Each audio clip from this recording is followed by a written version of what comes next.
Ever feel like you're speaking a different language in your relationship? Like no matter how much love you show, it's just not landing the way you hoped?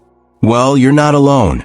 And that's where the 5 Love Languages by Gary Chapman comes in. This book has been a game changer for millions, uncovering the secret to connecting with your partner on a whole new level. Whether you're a newlywed, a seasoned couple, or just curious about making your relationships thrive, stick around because we're breaking down the simple yet life-changing framework that could completely transform how you give and receive love. Let's dive in. Let me ask you something.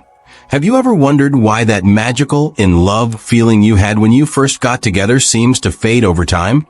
You know, that head over heels, butterflies in your stomach kind of love where your partner could do no wrong? Well, you're not alone, and trust me, there's nothing wrong with you or your relationship. In the first chapter of the 5 Love Languages, Gary Chapman dives headfirst into this exact question, and the answers might just surprise you. Chapman calls this intense, blissful phase the in-love obsession. It's that euphoric stage where everything feels effortless. You're convinced your partner is perfect, and you're living in a love-struck dream. But here's the catch. It's not built to last. According to Chapman, this honeymoon phase usually fades after about 2 years. That's when life starts creeping in, bills pile up, quirks turn into annoyances, and suddenly, the spark feels like it's flickering. Sound familiar? Now, before you panic, Chapman isn't here to burst your bubble. Instead, he wants us to understand that this shift is completely natural. He explains it's like waking up one day and realizing the person you married isn't the flawless superhero you thought they were. They're human just like you. And while that might feel like a rude awakening, it's actually the moment when real, lasting love has the chance to begin. Chapman breaks it down like this. That initial rush of love doesn't just vanish, it evolves. But to keep the connection alive, you've got to roll up your sleeves and put in the work. And here's where it gets really interesting. He introduces the idea of a love tank, an emotional reservoir inside each of us that needs regular filling. When your love tank is full, life feels amazing, and your relationship thrives.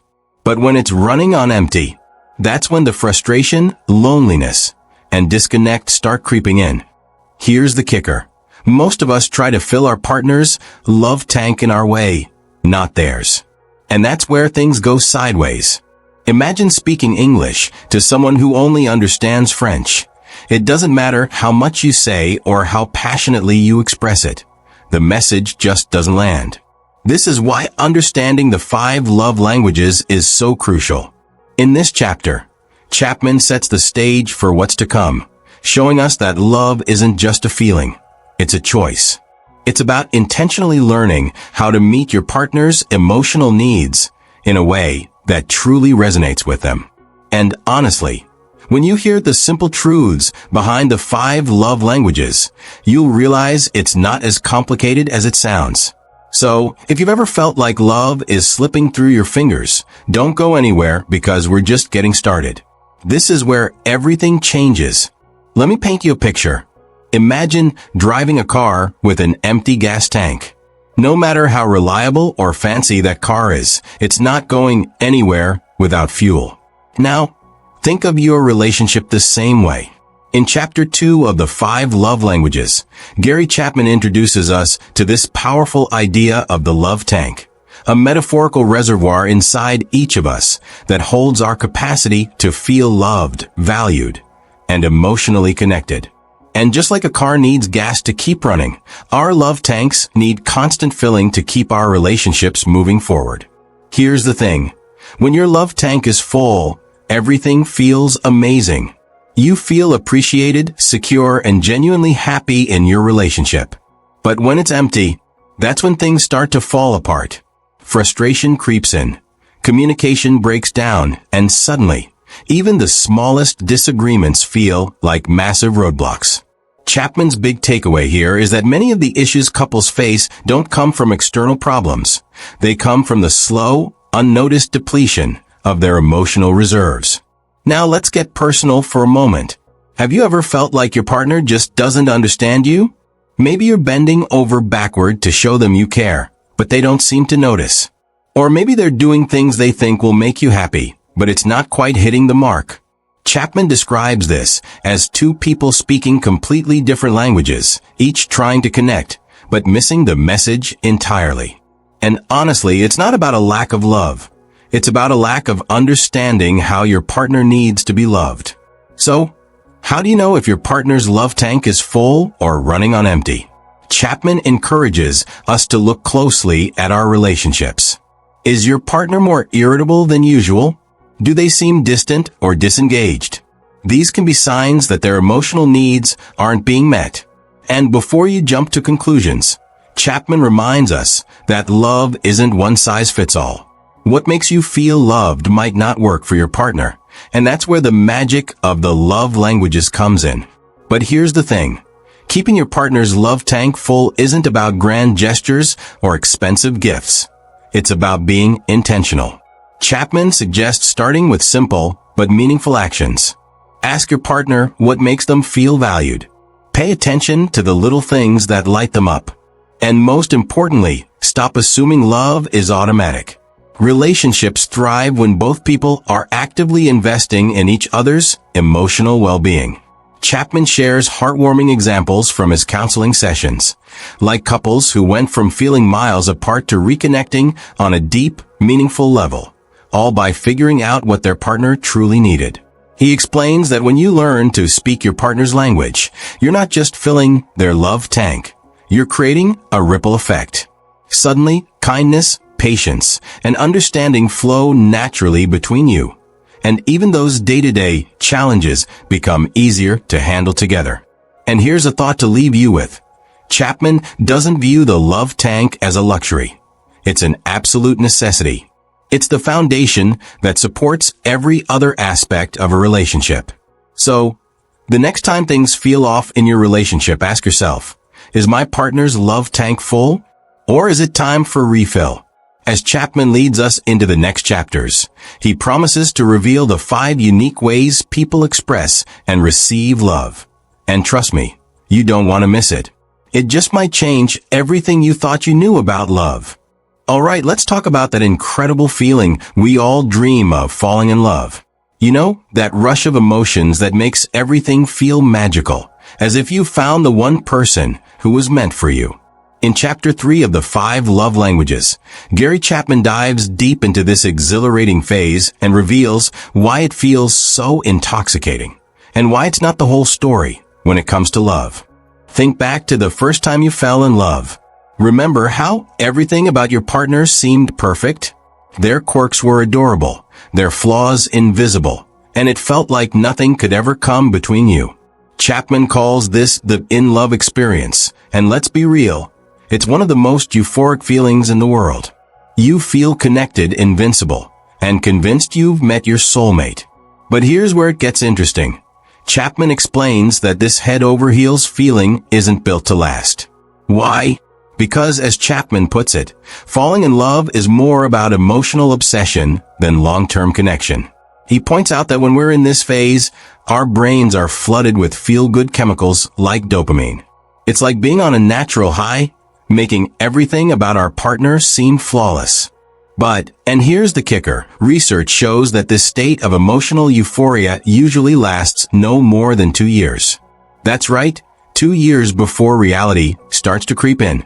Now I know what you're thinking. If this incredible feeling doesn't last, does that mean love is doomed? Not at all.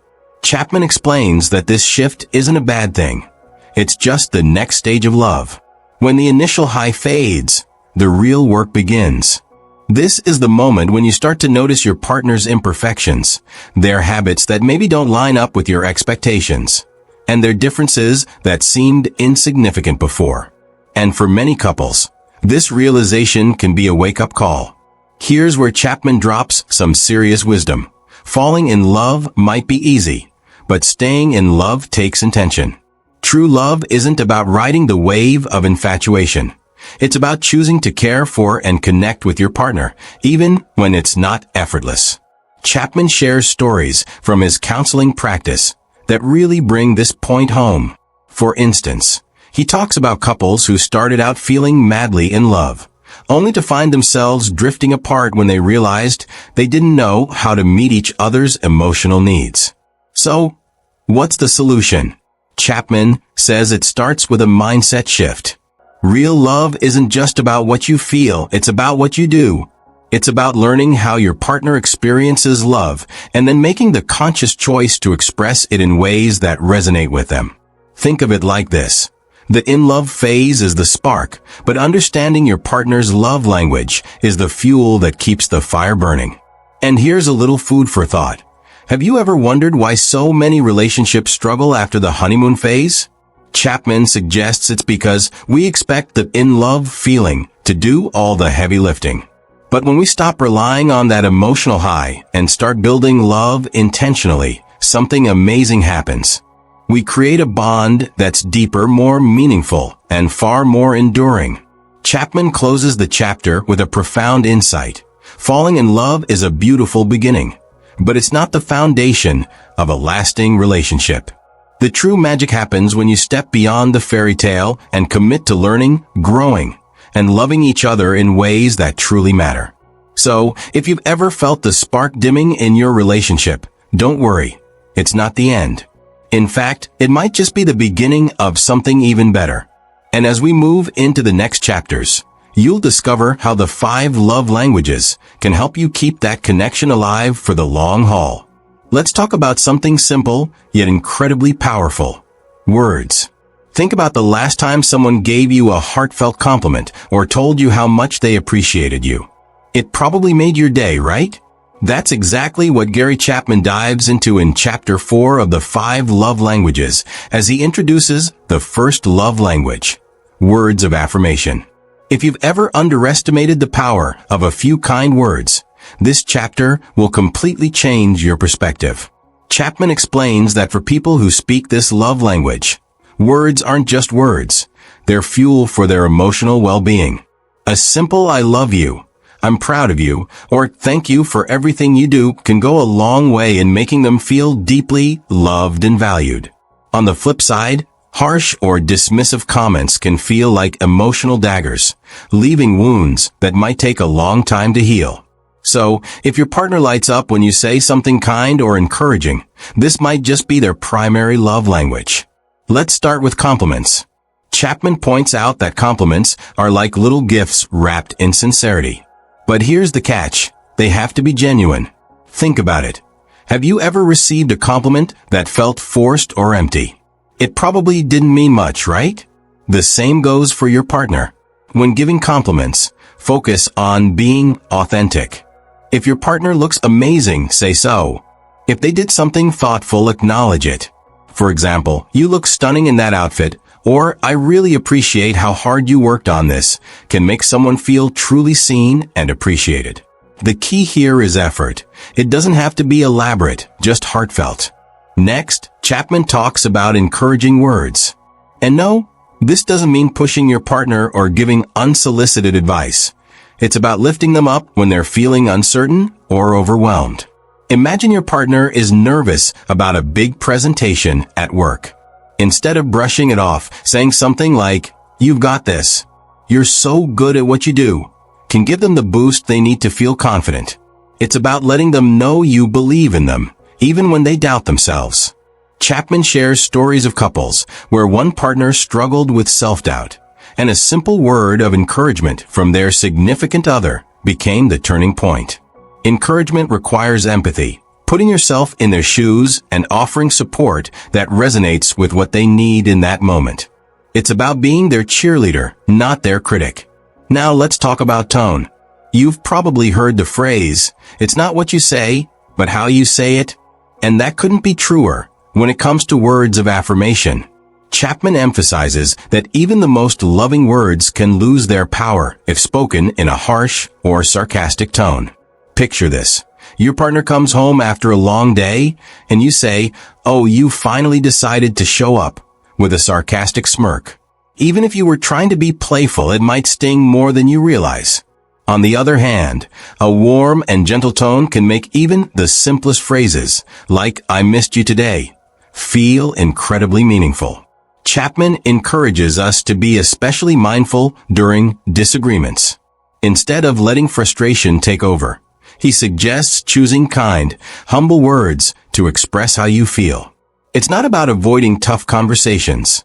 It's about approaching them in a way that strengthens your connection rather than tearing it down. Here's something fascinating. Even within words of affirmation, there are different dialects. Some people might prefer verbal compliments, while others treasure handwritten notes or even a heartfelt text.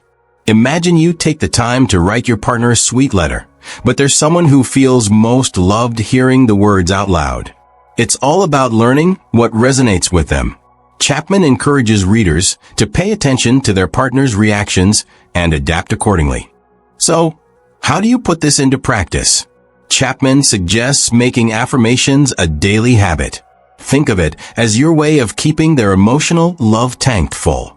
You could start the day with a compliment, like, "I love how you always brighten my mornings," or end it with a note of gratitude, like, "Thank you for being my rock today." These small, consistent actions can have a profound impact on your relationship. He also asks an important question. Are your words building your partner up or tearing them down? Take a moment to reflect on your communication style. If you've been unintentionally critical or dismissive, now's the perfect time to shift your approach and focus on using words that uplift and connect. This chapter is a powerful reminder of how transformative words can be.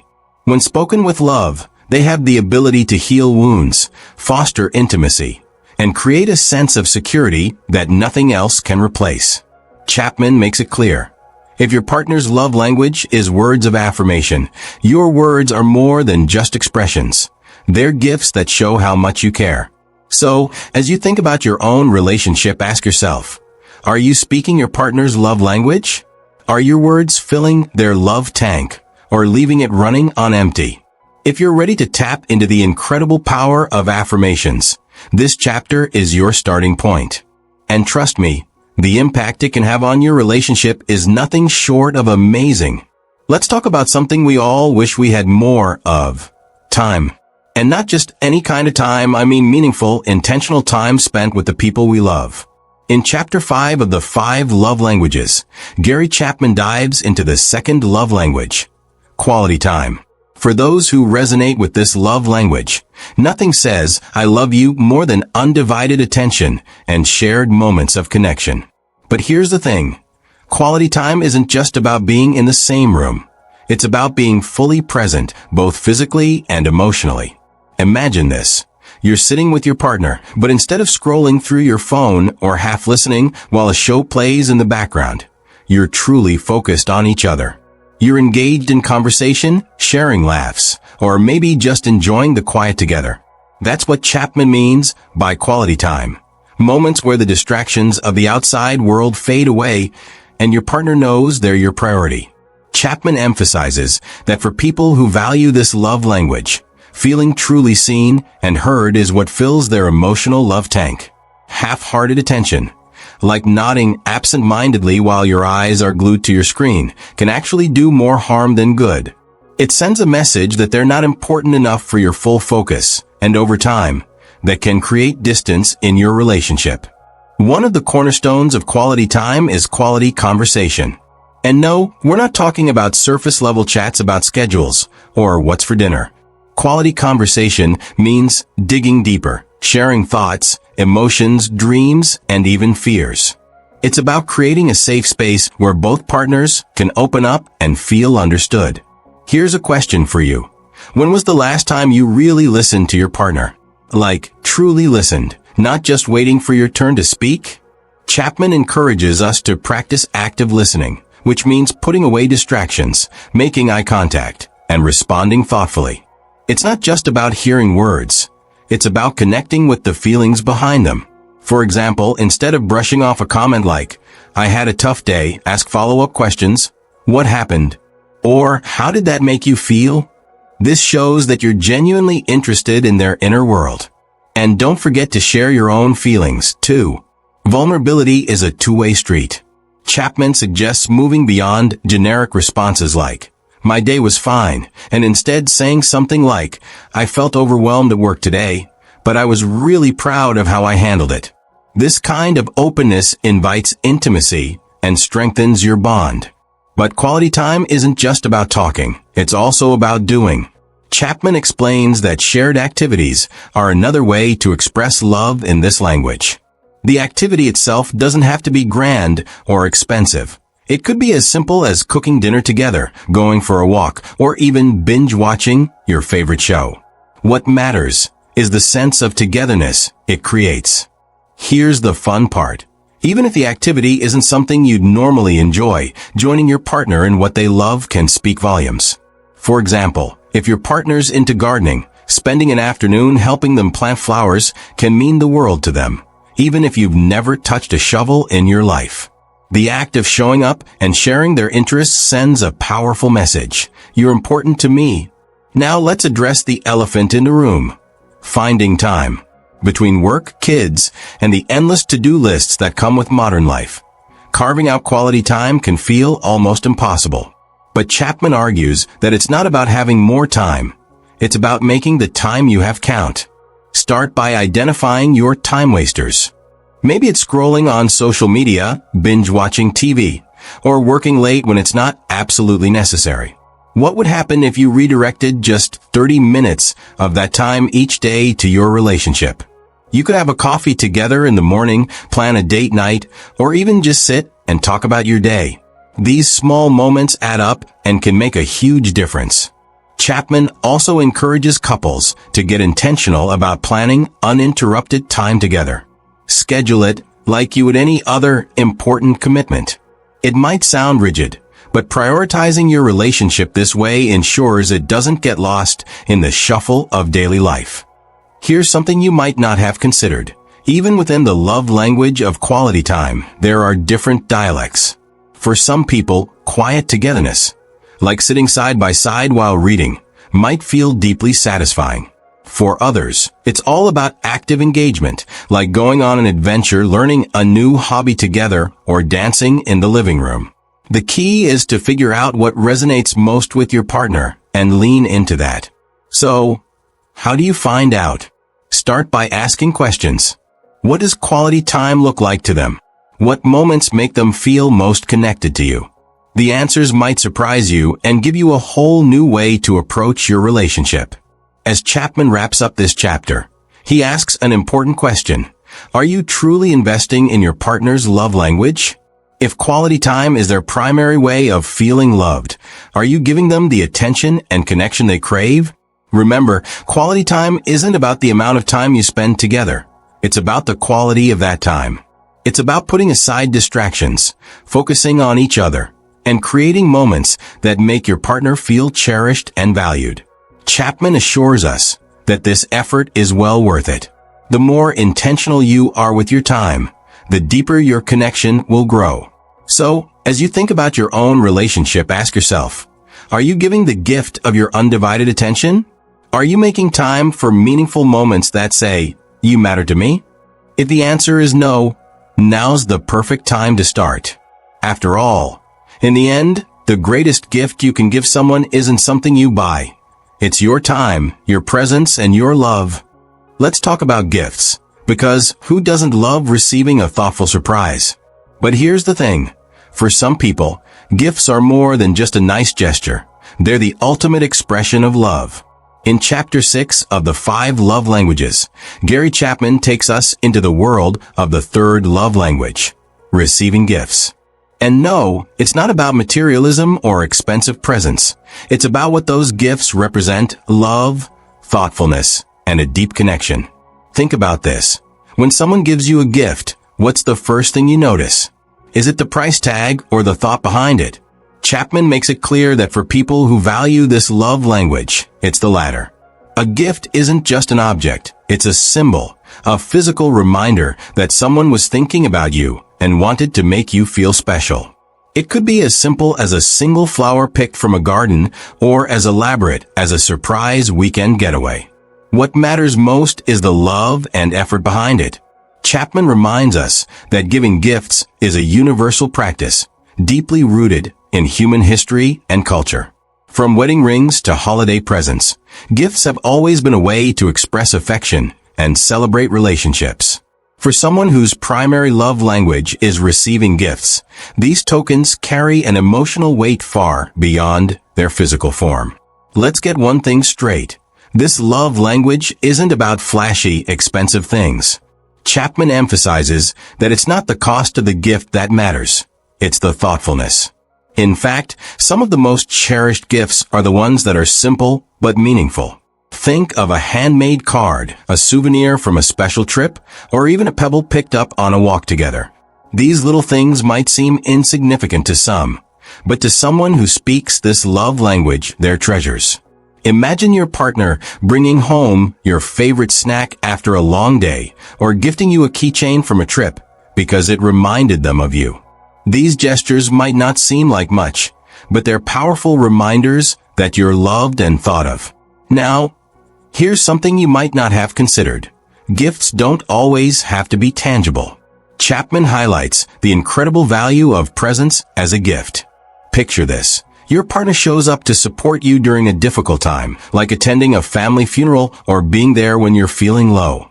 In moments like these, their presence becomes the most meaningful gift they could offer.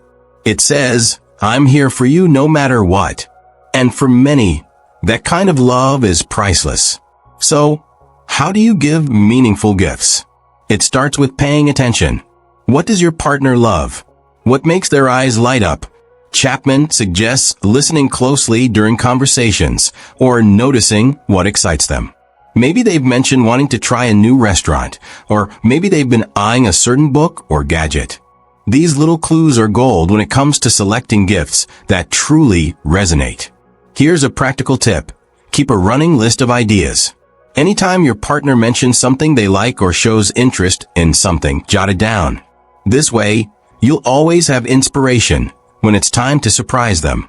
Of course, birthdays, anniversaries, and holidays are classic opportunities for gift giving. But Chapman encourages us to think beyond the calendar. Spontaneous gifts often carry an extra layer of meaning because they're unexpected. Imagine coming home to find a surprise note or your favorite treat waiting for you. These little, unprompted gestures show your partner that they were on your mind. No occasion required. What if gift giving doesn't come naturally to you? Chapman acknowledges that not everyone finds this love language easy to speak. Maybe you're someone who struggles to come up with ideas or worries about getting it right. His advice? Don't overthink it. Start small and focus on the meaning behind the gesture rather than trying to impress. Think of it as an investment in your relationship rather than an obligation. And if you're worried about running out of ideas, here's a trick. Think about shared memories. Did you have an amazing date at a certain coffee shop? Bring back a mug from that place. Did you laugh endlessly during a trip to the beach? Frame a photo from that day. These personal touches transform a simple gift into a deeply meaningful one. Chapman closes the chapter by asking readers to reflect on how they view gift giving in their relationships. If your partner's love language is receiving gifts, are you putting in the effort to speak it? Are you showing them through thoughtful gestures that they're always on your mind? For someone who values this love language, gifts act as a tangible reminder of your love. They don't need to be extravagant. They just need to come from the heart. Whether it's a handwritten note, a small token from a trip, or simply your presence during tough times, the gesture itself is what truly matters. Here's something to think about. When was the last time you surprised your partner with something thoughtful?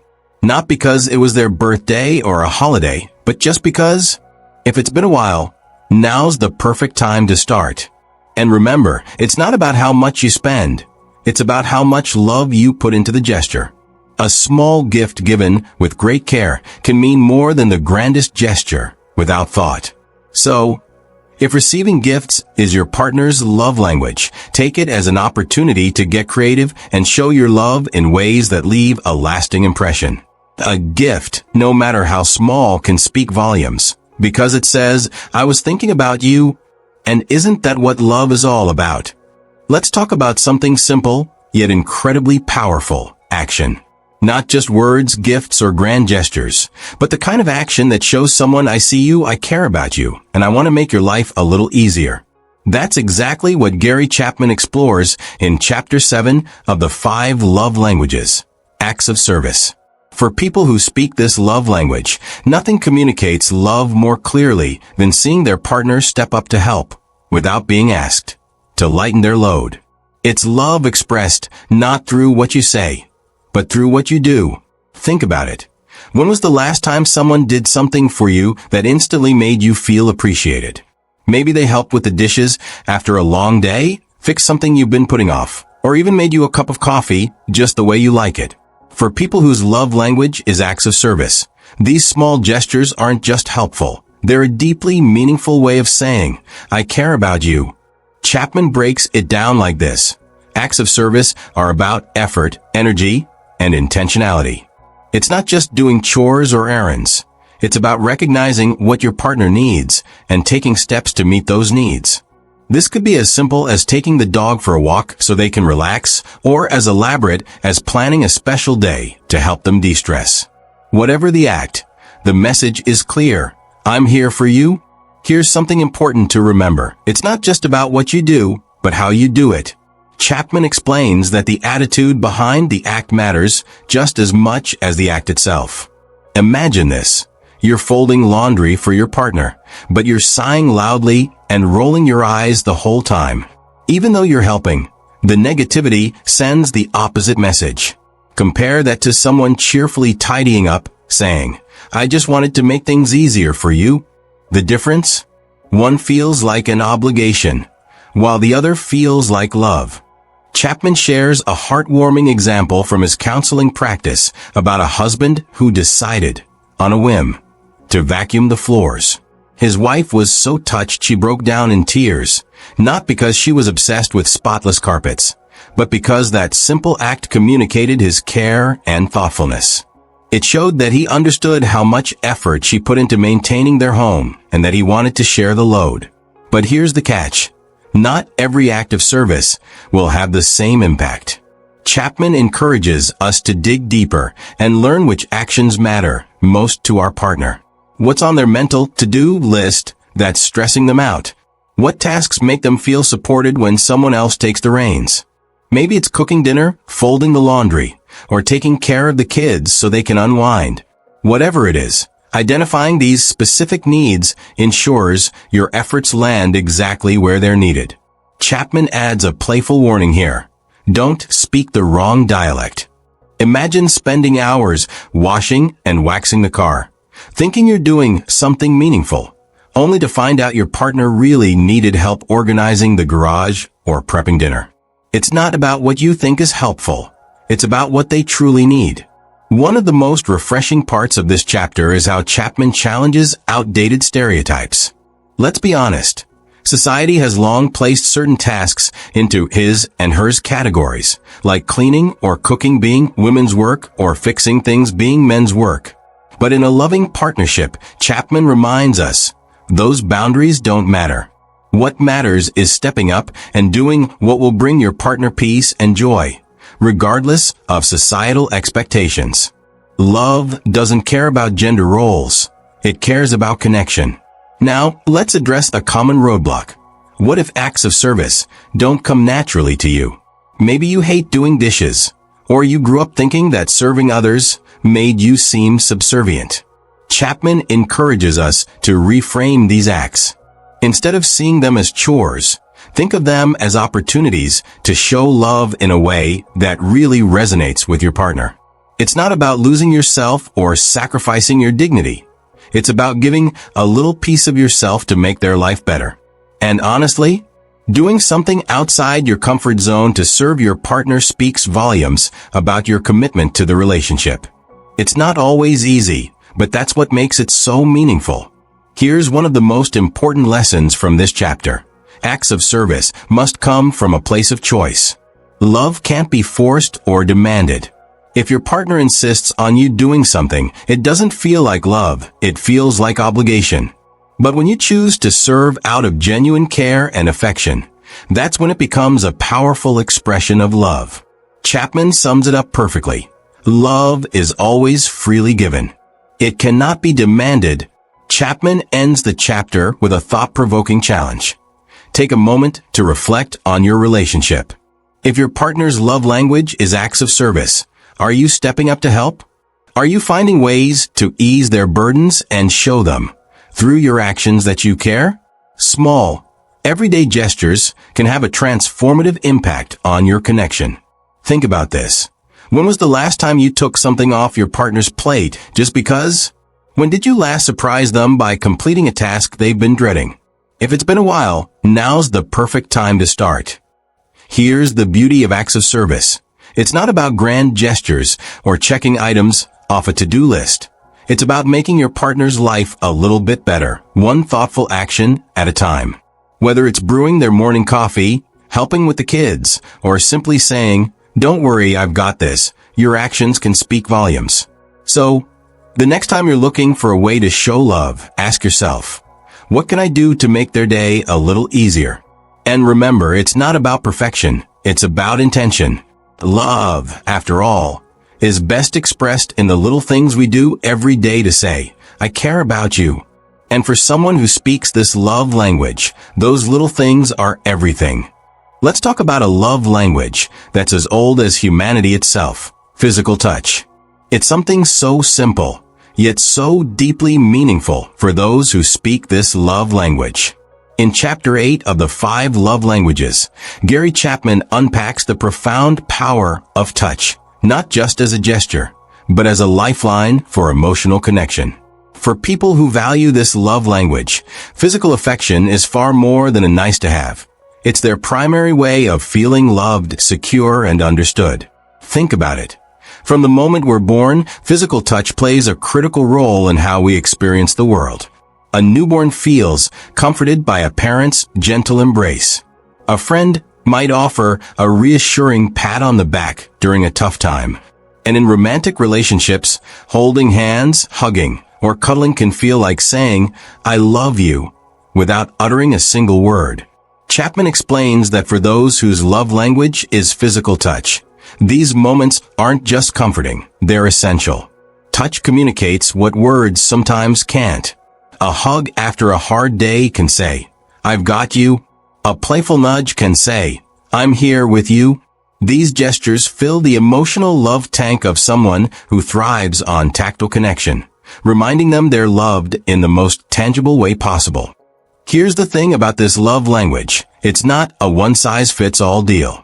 Physical touch can mean different things to different people. For some, it's about the grand gestures, a passionate kiss, a warm embrace, or holding hands while walking together.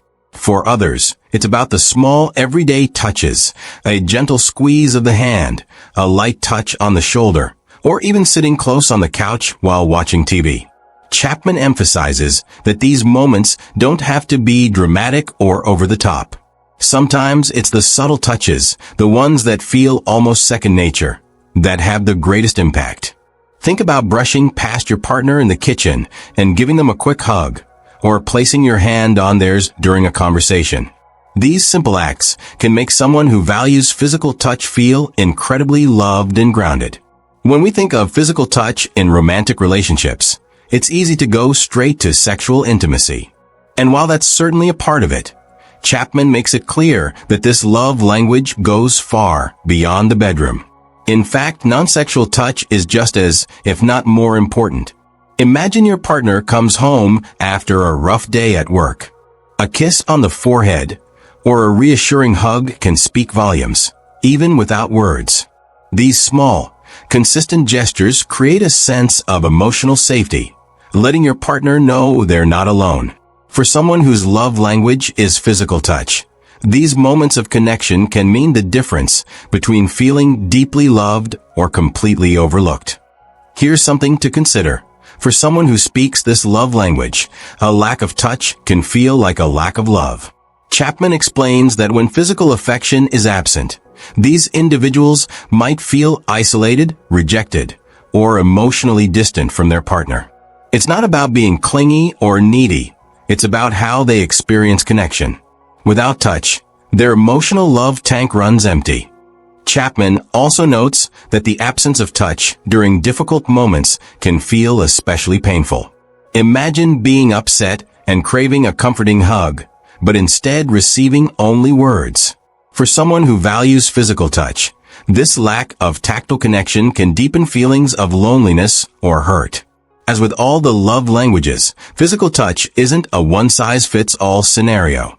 Chapman encourages us to learn our partner's specific preferences and boundaries. Some people might love frequent cuddling, while others prefer lighter, less frequent touches. Open communication is key. Ask your partner what makes them feel most loved. And don't forget about cultural and family influences. Someone who grew up in a physically affectionate household might naturally lean toward touch, while someone who didn't might feel less comfortable with it. Understanding these differences can help you navigate this love language with sensitivity and care. One of the most beautiful aspects of physical touch is its ability to heal. Chapman explains that touch can mend emotional wounds, strengthen trust, and create a sense of closeness during tough times. Picture this. You've just had a disagreement with your partner and tensions are high. Sometimes, a simple gesture, a hand on their arm or a hug, can break through the emotional barrier and pave the way for reconciliation. Touch has a unique way of saying, "I'm here for you," even when words fail. It's a reminder that love isn't just something you say or do. It's something you share in the most human way possible. For some people, expressing love through touch can feel unfamiliar or uncomfortable. Maybe it's due to personal boundaries, past experiences, or simply a difference in love languages. If that sounds like you, Chapman encourages you to take small, intentional steps toward incorporating touch into your relationship. Start with simple gestures, like a quick hug or a hand on the back, and gradually build from there. Remember, love is about effort and growth.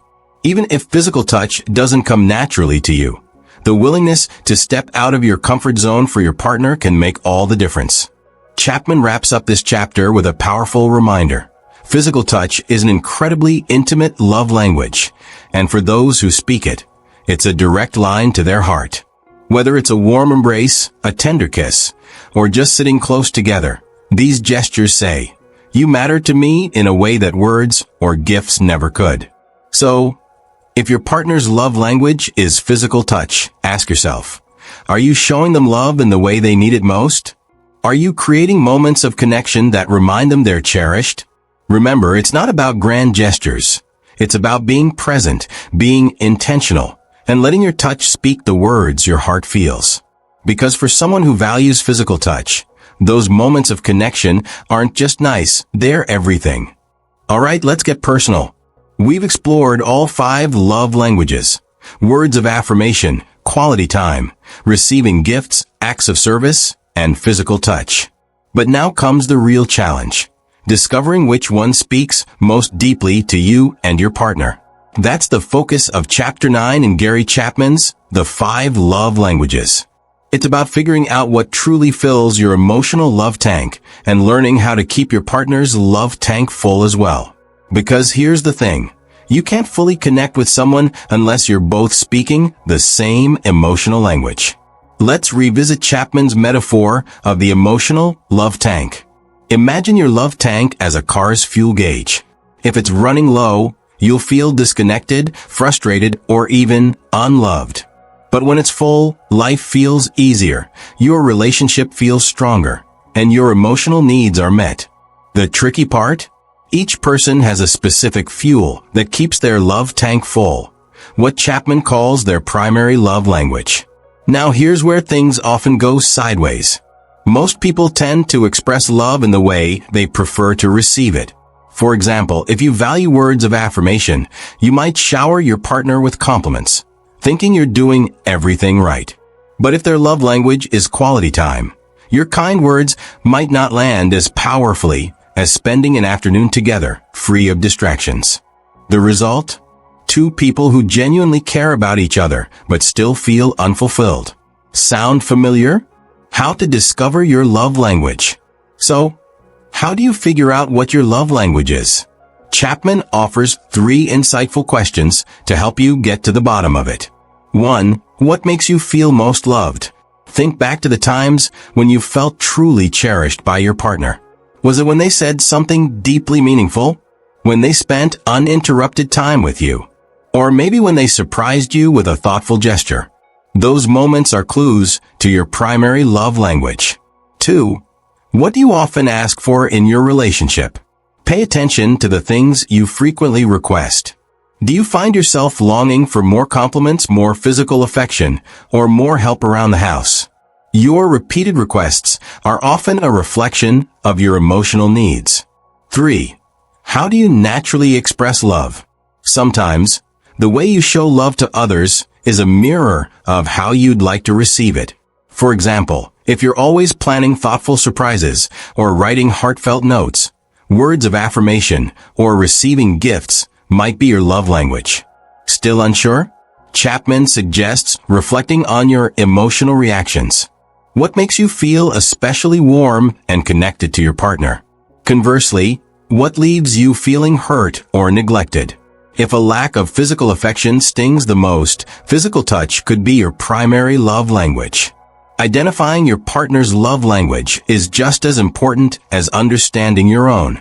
And no, you don't need to be a mind reader, though that would make things easier. Chapman recommends starting with observation. How does your partner naturally express love? If they're always helping out with chores or running errands for you, acts of service might be their go-to language. If they're constantly seeking cuddles or holding your hand, physical touch could be the key. And if you're still unsure, just ask. A simple conversation can work wonders. Try asking your partner what makes them feel most loved, or reflect together on the moments in your relationship that have felt the most meaningful. And for those who prefer a structured approach, Chapman's Love Language Quiz is a great tool to help both of you pinpoint your primary and secondary love languages. Now let's address the elephant in the room. What happens when your love language doesn't match your partner's? This is where miscommunication often sneaks in. Imagine you're going all out with acts of service, cooking meals, fixing things around the house, only to find that your partner still feels distant.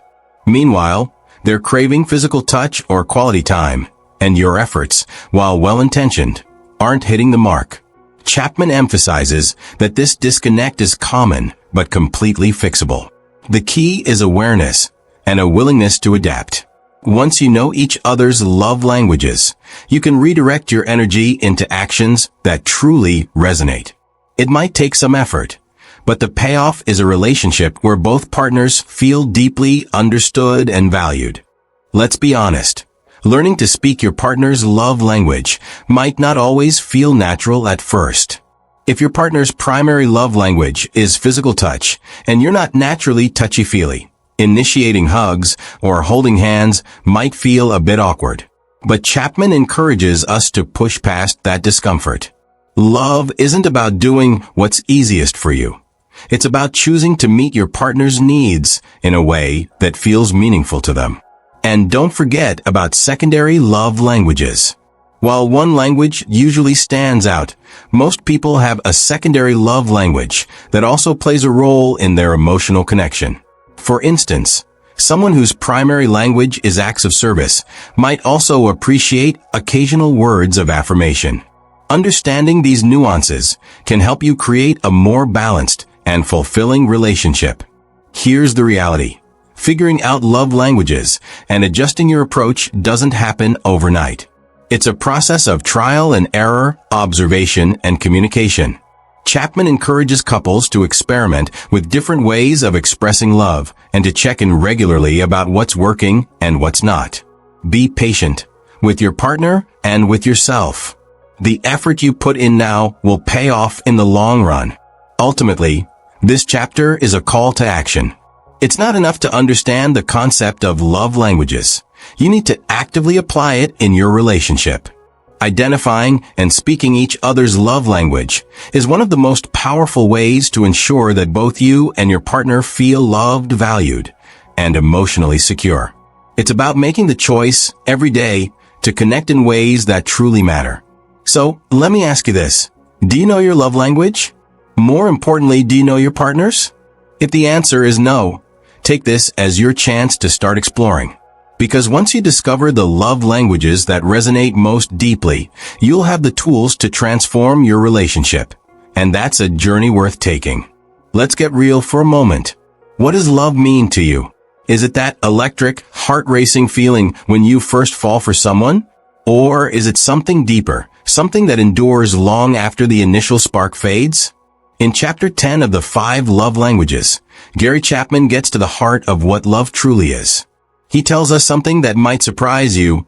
Love is not just a feeling, it's a choice. It's about showing up, putting in the effort, and making the conscious decision to love your partner every single day, no matter what challenges come your way. Remember that honeymoon phase, the one filled with butterflies, late-night talks, and a sense that your partner is absolutely perfect? Chapman calls this the in-love experience, and while it's exhilarating, he reminds us that it's also temporary. Research shows that this infatuation stage typically lasts about 2 years. After that, reality sets in. You start noticing your partner's quirks, flaws, and differences. And for many couples, this is where the trouble begins. Have you ever wondered why so many relationships start to feel strained after the initial spark wears off? It's not because the love is gone. It's because love requires something more than just feelings to last. Chapman challenges the idea that love is purely emotional. He says, this is where true love begins, not in the highs of infatuation, but in the daily, intentional choice to care for your partner, even when it's hard. According to Chapman, real love is steady, grounded, and selfless. It's about putting your partner's needs first, not out of obligation, but because you genuinely want to nurture the bond you share. It's the kind of love that chooses to listen, even when you'd rather tune out. It's making an effort to understand your partner's love language and expressing love in a way that speaks to their heart.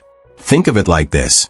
Just as you choose to show up for work or invest in a hobby, you must choose to invest in your relationship. And let's be honest, this isn't always easy. There will be days when you feel disconnected or frustrated. But Chapman reminds us that love isn't about convenience. It's about commitment. It's about deciding every single day to show love through your actions, even when your emotions aren't cooperating. Here's a question for you. How often do you think about love as a daily decision? Not just something you feel, but something you do. Chapman invites us to reframe love in this way. Imagine waking up each morning and asking yourself, what can I do today to make my partner feel loved and valued? It doesn't have to be a grand gesture. It could be as simple as making them coffee, giving them a compliment, or spending a few minutes listening to their thoughts. Chapman shares stories from his counseling practice to illustrate how powerful this mindset can be. He describes couples who, after years of emotional distance, began making small, intentional efforts to speak each other's love language. At first, it felt awkward or forced. But over time, these acts of love rekindled feelings they thought were long gone. The takeaway? Love, when expressed intentionally, often leads to a self-sustaining cycle. The more love you give, the more love you feel. Now let's address a tough question. What if you're putting in all the effort, but your partner isn't reciprocating? Chapman acknowledges that this is a common and painful experience. But he also offers hope. He encourages readers to take the first step by consistently speaking their partner's love language, even if it feels one-sided at first. Why? Because love, when given selflessly, has the power to soften even the hardest hearts. For example, if your partner's love language is acts of service, start by doing something thoughtful for them, like taking care of a task they've been dreading. If their love language is words of affirmation, make an effort to compliment them or express gratitude. These small acts, repeated over time, can begin to bridge the gap and create an environment where love feels safe and mutual again. Here's another essential piece of the puzzle: forgiveness. Let's face it, no relationship is perfect. There will be misunderstandings, hurt feelings, and moments of disappointment. Chapman emphasizes that forgiveness is not about excusing bad behavior or ignoring pain. It's about choosing to let go of resentment so you can move forward together. Forgiveness, paired with intentional acts of love, can heal wounds and rebuild trust, even after difficult moments. Chapman also highlights an inspiring truth. When you choose to love intentionally, your relationship doesn't just improve. It becomes a source of joy and stability that ripples out to those around you. Think about it. When you and your partner are in sync, your happiness impacts your children, your extended family, your friends, and even your community. Choosing love creates a ripple effect of positivity that goes far beyond the two of you. One of the most empowering messages in this chapter is that love is something we actively create. It's not something that just happens to us. Chapman reminds us that we have the power to shape our relationships through the choices we make every day. Whether it's learning to speak your partner's love language, forgiving past hurts, or simply showing up with kindness and intention, love is built on the actions we take. So, let me ask you, what choices are you making to nurture your relationship? Are you investing time and energy into understanding your partner's needs? Are you expressing love in ways that resonate with them? And perhaps most importantly, are you willing to keep choosing love even when it feels challenging? Gary Chapman leaves us with a powerful reminder. Love is not a passive emotion. It's an active, daily commitment. It's about showing up, putting in the effort, and choosing to love your partner in ways that fill their emotional love tank. And when both partners commit to this mindset, the result is a relationship that isn't just functional, it's extraordinary. So, what will you choose today? Because love, as Chapman so beautifully puts it, is always a choice. Let's talk about love, not the fleeting, heart-racing kind, but the deep, transformative power it holds to change lives, relationships, and even entire communities. In Chapter 11 of the 5 Love Languages, Gary Chapman explores why love isn't just a feeling or a romantic ideal. It's the glue that binds us together, the force that brings meaning to our relationships, and the choice that makes all the difference in how we live our lives. Imagine this. 2 people in a relationship, both genuinely wanting to connect, but missing the mark because they're speaking different emotional languages. It's like trying to have a conversation with someone in a language neither of you understands. It's frustrating, isolating, and often leaves both people feeling unappreciated. Chapman explains that when we learn to speak our partner's love language, we're not just expressing affection. We're communicating, I see you, I value you, and I care about your happiness. When both partners commit to filling each other's emotional love tank, something remarkable happens. They feel secure, cherished, and connected. This kind of emotional fulfillment doesn't just stay within the relationship. It spills over into every aspect of life. Have you ever noticed how much better everything feels when your relationship is in a good place? Your mood improves, your productivity soars, and even life's challenges seem more manageable. Conversely, when that love tank runs dry, the frustration and unhappiness can ripple into your work, friendships, and overall well-being. Chapman brings these ideas to life with powerful examples from his counseling sessions. Take the story of a husband and wife who had grown distant over the years. The husband, feeling disconnected, reluctantly decided to invest in his wife's love language, quality time, even though it didn't come naturally to him. He started setting aside his distractions and genuinely listening during their conversations. At first, it felt like a chore, but over time, something shifted. Their connection deepened, and the emotional walls between them began to crumble. What started as a deliberate effort turned into a rekindling of affection and trust. Then there's the story of a wife who chose to express love through acts of service for her husband, despite feeling unappreciated at first. She made small, consistent gestures, preparing his favorite meals, taking care of little things around the house, and slowly he began to notice. Her efforts softened his demeanor, and he started reciprocating in ways that spoke her love language. These stories remind us that love isn't always easy, but when it's expressed with intention and persistence, it can bridge even the deepest divides. Let's be honest. Not every relationship is smooth sailing. Sometimes, love feels like an uphill battle, especially in the face of challenges like betrayal, resentment, or long-standing neglect. In these moments, Chapman acknowledges, choosing love can feel nearly impossible. But he offers a perspective that's both hopeful and empowering. Love is a proactive choice, not a passive emotion. Even in the toughest situations, acts of love, no matter how small, can begin to mend what feels broken. He also stresses the importance of patience. Have you ever tried to fix a relationship and felt discouraged when your efforts weren't immediately reciprocated? Chapman reminds us that love takes time. If your partner's love tank has been empty for years, it won't refill overnight. But consistent, genuine expressions of love can plant seeds of change that, with time and care, grow into something meaningful.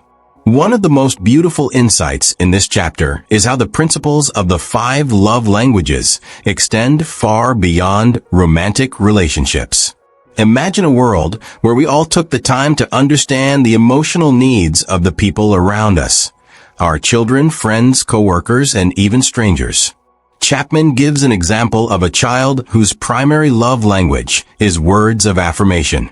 A simple, heartfelt, "I'm proud of you" from a parent can make them feel seen and valued in ways that stick with them for a lifetime. Or think about a coworker whose love language might be acts of service. Offering to help them with a project or taking a task off their plate shows them that you care about their well-being. These small acts of love and kindness create a ripple effect, spreading positivity and connection far beyond the original gesture.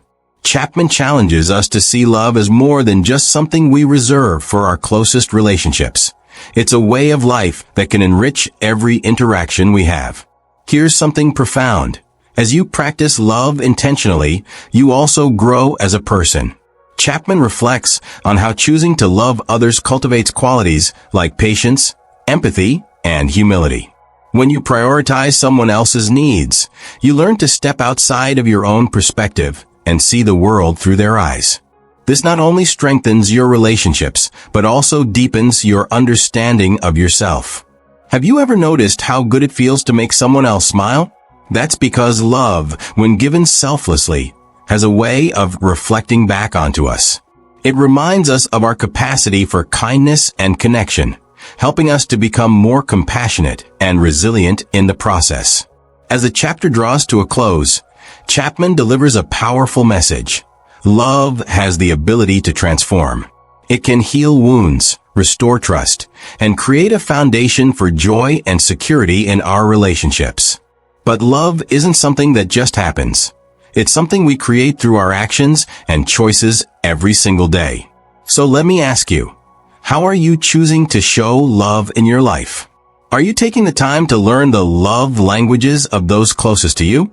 Are you speaking those languages intentionally, even when it feels challenging?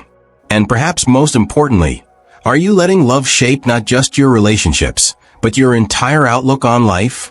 Chapman reminds us that love isn't about grand gestures or fleeting emotions. It's about the consistent, deliberate choice to care for others in ways that matter to them. And when we embrace that mindset, we not only change our relationships, but also create a ripple effect that can touch countless lives. Because at the end of the day, love truly makes the difference. Let's take a moment to reflect. What does it really mean to love someone? Is it just about making someone else happy? Or is there something deeper at play? In the final chapter of the 5 love languages, Gary Chapman brings it all together with a profound realization. When we love others genuinely, we're not just changing their lives, we're transforming our own. This idea that love is a reciprocal, transformative force might just be the most powerful takeaway from the entire book. So, let's dive into this closing chapter and explore how choosing to love intentionally can create a ripple effect that touches every corner of our lives. Think of love as a loop, a continuous cycle of giving and receiving. Chapman begins by emphasizing that when we express love in ways that truly resonate with others, we don't just fill their emotional tanks, we fill our own. It's like planting a seed. The more you nurture it, the more it grows, creating something beautiful that benefits everyone involved. For instance, imagine you've discovered your partner's primary love language is acts of service. At first, taking on extra chores or running errands might feel like a sacrifice. But as you see your partner light up with appreciation, something shifts. Their happiness fuels your own, and you realize that your actions have deepened your connection in a way that words never could. This is what Chapman calls the magic of mutual love. It's not a one-way street, but a shared journey where both people feel valued and fulfilled. Here's something to think about. Have you ever noticed how much personal growth comes from learning to love someone else? Chapman explains that practicing the 5 love languages requires us to step outside of our comfort zones, and that process fosters qualities like patience, empathy, and self-awareness. Maybe you've always been more comfortable expressing love through physical touch, but your partner thrives on words of affirmation. Learning to adapt to their needs isn't just about them. It's also about you developing the skills to connect on a deeper level. Chapman suggests that this kind of growth is one of the greatest gifts love can offer.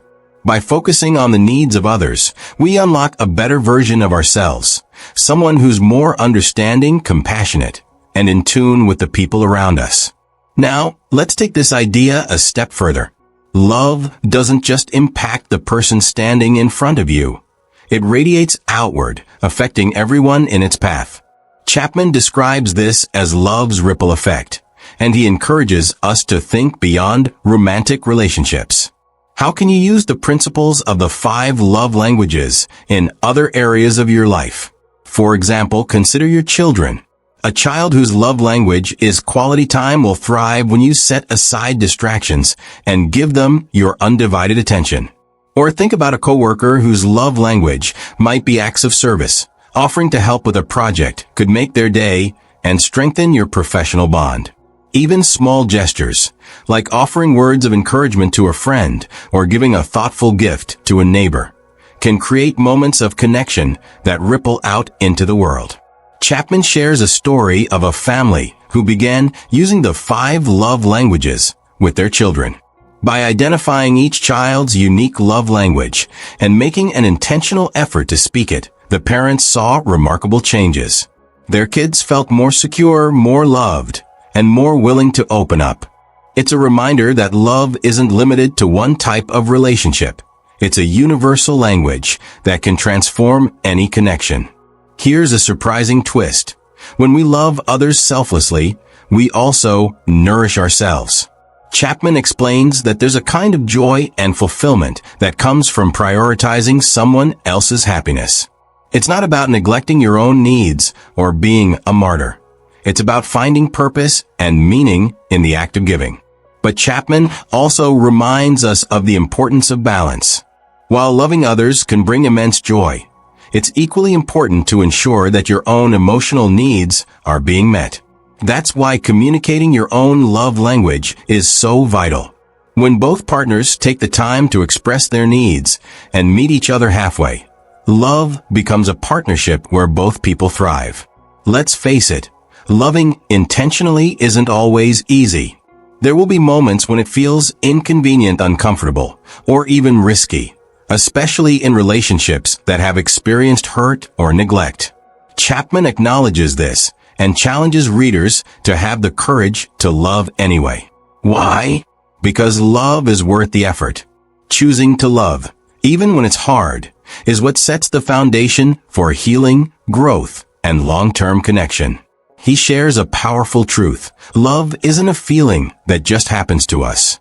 It's a choice we make every single day. And when we choose to love through actions, words, time, or touch, we create the conditions for transformation. Not just for the person we love, but for ourselves as well. As Chapman concludes, he leaves readers with a challenge. Don't let the 5 love languages stay as abstract ideas. Put them into practice. Identify the primary love languages of your partner, your children, your friends, anyone you care about, and make a conscious effort to speak those languages every day. It's not about grand gestures or perfection. It's about showing up consistently in ways that make the people around you feel seen, valued, and loved. Here's a thought to ponder. What kind of legacy do you want to leave behind? Chapman reminds us that love isn't just about the here and now. It's about creating a lasting impact that can ripple through generations.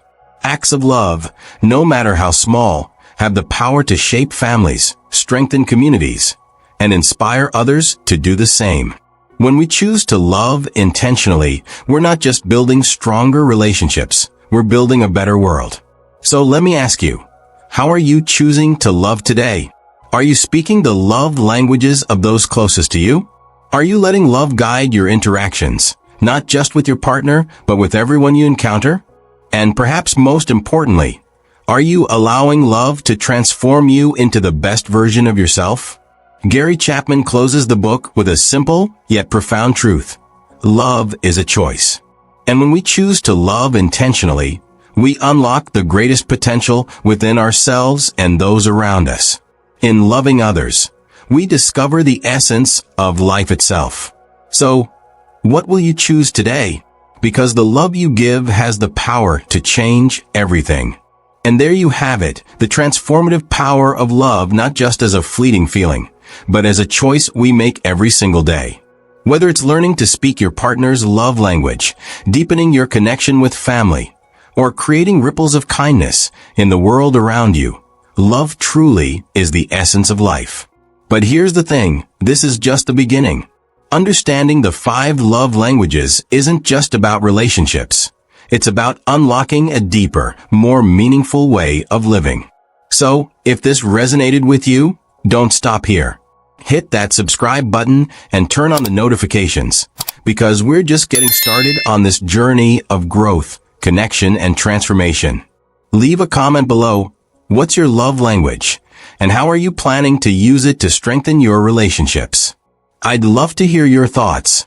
Thank you for spending your time with me today. Remember, love is a choice you can make every single day. And it's the one choice that truly changes everything. Until next time, stay kind, stay intentional, and stay connected. I'll see you in the next video. *.